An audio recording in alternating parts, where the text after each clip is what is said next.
Hi everyone, this week is Parshas Vayishlach, and Yaakov is about to encounter his brother Esav.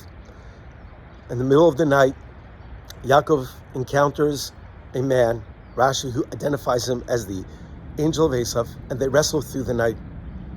And the angel is able to cripple and wound and injure Yaakov's thigh. But in the end, Yaakov prevails. And Rabbi Moshe Drelich points out the following. Yaakov says, I will let you go only after you bless me. Now, why would one get a blessing from a thug? You want to just get rid of them. And the angel says, from now on, you will not be called Yaakov, but Yisrael, the Prince of God. Yisrael is also an acronym for the names of the Avot and Imot. Yud for Yaakov and Yitzchak, the Sin for Sarah, the Resh for Rachel and Rivka, the Aleph for Abraham, and the Lamed for Leah.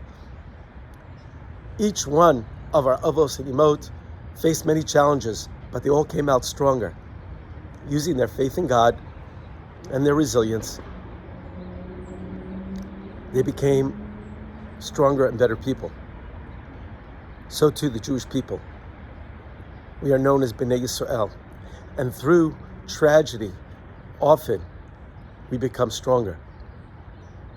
Rabbi Shiner pointed out that Israel marked the 18,000th birth in Israel since October 7th.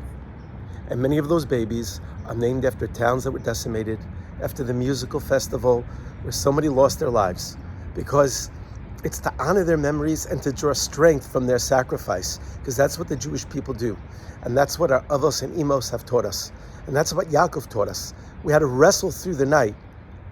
And even though we come out injured, we become stronger.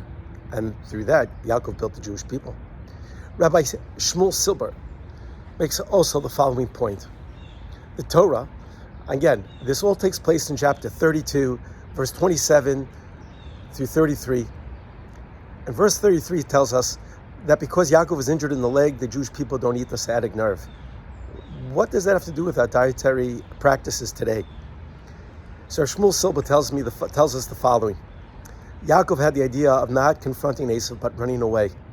And God said, no, this is not the time to run away. So he sent this angel to injure Yaakov in his leg so that he couldn't run away, but had no choice but to confront Esav. There are times in our lives, on a national level, on a personal level, where avoidance is not the prescription of the day, but we have to confront our challenges that we are faced with. And when we do that, with the help of Hashem, we become stronger and better. So when we hear the new names of these new babies, and as we grow as a generation, we are to remember the sacrifice, but also the strength of the Jewish people. That's what Yaakov Avinu teaches us. That's what this week Parsha teaches us. I wish everybody good Shabbat.